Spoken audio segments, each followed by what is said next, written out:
Assalamualaikum. Balik lagi ke channel aku. Apa kabar teman-teman semua? Semoga dalam keadaan sehat selalu ya. Jadi di video kali ini aku bakal cerita mengenai bijaksana dalam mengatur uang. Jadi ceritanya beberapa hari lalu aku habis nonton sebuah podcast. Jadi podcastnya itu sebenarnya tayang di Februari 2020. Jadi antara Raditya Dika sama bintang tamunya kalau nggak salah namanya Litwina, seorang financial planner yang kemudian menjadi financial trainer. Nah, sebenarnya video itu agak panjang ya, kalau nggak salah hampir 1 jam. Kalian mungkin bisa cek di channelnya Bang Radit. Jadi, tapi ada apa ya yang menarik gitu menurut aku dan yang pengen aku share juga ke teman-teman gitu. Nah, di situ dijelaskan ada tentang 4 pilar keuangan gitu ya.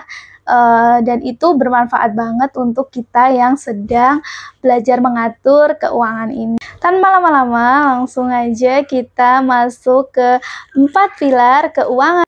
Nah, yang pertama penghasilan.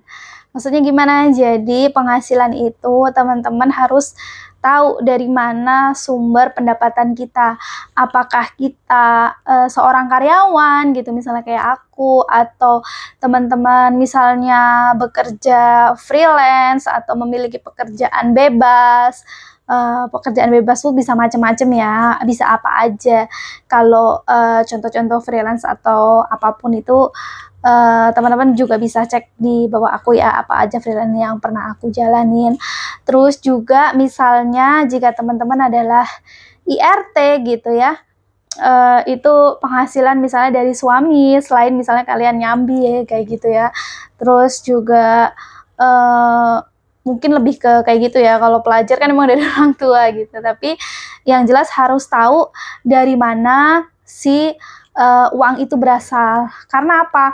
Kalau kita tidak tahu dari mana sumber pendapatan kita ini, maka kita tidak akan tahu bagaimana susahnya loh kita menghasilkan uang itu gitu kan.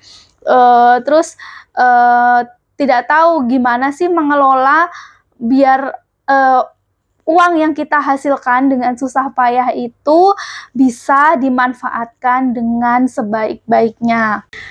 Terus juga kita harus tahu bahwa penghasilan kita itu tetap atau bervariasi, berbeda-beda setiap bulannya. Misalnya kayak aku karyawan itu pasti sudah tetap ya penghasilan aku punya gaji pokok sekian gitu, itu adalah penghasilan tetap aku. Misalnya aku ada OT atau ada misalnya bonus dan lain-lain, kan itu penghasilan tidak tetap. Kemudian misalnya teman-teman yang freelance itu juga kan penghasilannya setiap bulan pasti beda-beda ya, dan variatif gitu kan. Jadi harus tahu dulu apakah penghasilan kita tetap atau penghasilan kita tidak tetap. Nah, selanjutnya yang kedua, berbelanja. Jadi yang kedua adalah berbelanja. Maksudnya berbelanja ini bagaimana? Artinya kita itu harus tahu apa aja pengeluaran kita setiap bulan. Misalnya di sini untuk makan berapa harus tahu. Terus misalnya untuk kita bayar cicilan, entah cicilan rumah atau cicilan kendaraan atau cicilan lain, atau misalnya yang masih ngekos biaya kos-kosan atau kontrakan kayak gitu. Terus kemudian juga misalnya kita untuk kemana-mana, pergi kemana-mana itu biaya transportasi, bisa bensin atau mungkin naik kendaraan seperti itu ya, maksudnya kendaraan sewa. Terus juga untuk iuran-iuran seperti itu, seperti misalnya bayar listrik, terus bayar tagihan yang tetap. Misalnya teman-teman ada berlangganan atau biaya maintenance atau lain-lain. Terus bisa juga misalnya biaya sekolah anak, terus biaya misalnya kayak aku nih bekerja itu biaya pengasuhan seperti itu. Jadi kita harus tahu pos-pos untuk kita berbelanja. Jadi setelah kita mendapatkan penghasilan, kita selanjutnya uang dari penghasilan kita ini akan kita belanjakan kemana. Harus tahu dulu gitu ya. Jadi misalnya, oh aku mau bulan ini ada pengeluaran tetap aku seperti ini. Terus kemudian ada pengeluaran tetap, itu kan harus kita pikirkan gitu loh, gimana mengelola penghasilan agar bisa memenuhi si pos kedua atau pos berbelanja ini. Selanjutnya yang ketiga yaitu bersedekah. Jangan lupa untuk bersedekah dari penghasilan yang kita terima gitu.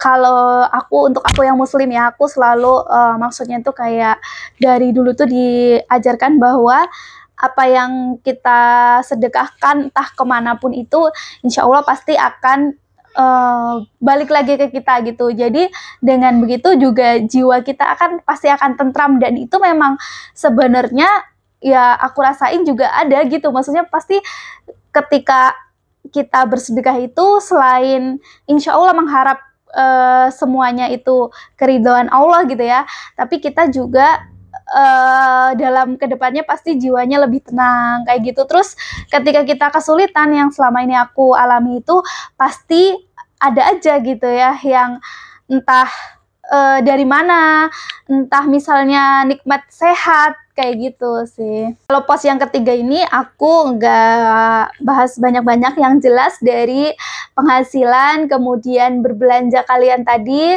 sediakanlah pos bersedekah di poin yang ketiga. Selanjutnya yang terakhir, menabung. Kenapa malah menabung yang terakhir gitu? Jadi pertama kita harus tahu kan penghasilan kita tuh sebulan berapa. Terus kemudian belanja bulanan kita itu berapa. Terus kita harus menyediakan porsi sedekah itu berapa. Nah dari penghasilan, kemudian pengeluaran, kemudian bersedekah ini tadi, nah di situ bakal terakhir muncul si pos untuk menabung itu kayak gitu ya. Nah tapi ini jangan teman-teman kayak sisain di akhir bulan. Ini semua harus dibuat di awal bulan. Jadi seperti kayak untuk membuat budget bulan depan kayak gitu ya. Jadi rencana pengeluaran bulan depan tuh seperti ini. Nanti aku bakal dipakai untuk A, B, C, D, E, kemudian ada sisa, katakanlah walaupun cuma 50.000 itu nggak apa-apa banget untuk masuk ke pos tabungan ini. Nah untuk pos menabung ini teman-teman bisa masukin kemana aja, misalnya disimpan di bank, entah di deposito, entah dimanapun itu gitu ya. Kalau aku sendiri mungkin di sini aku nggak akan banyak kebahas soal investasi. Aku bilang kalau misalnya kayak beli saham, terus kayak misalnya reksadana atau apapun itu kan investasi ya, aku juga nggak pakar gitu, makanya aku ngebahasnya yang ringan-ringan aja gitu. Misalnya kayak menabung, intinya adalah menabung, menyisihkan penghasilan setiap bulan. Nah itu tadi penjelasan aku singkat dari podcast yang aku dapat mengenai 4 pilar keuangan, di mana yang teman-teman harus tahu ada penghasilan, berbelanja, bersedekah, yang terakhir menabung. Semoga video ini bermanfaat untuk teman-teman yang sedang belajar mengatur uang kayak aku, dan sampai jumpa di video selanjutnya. Assalamualaikum.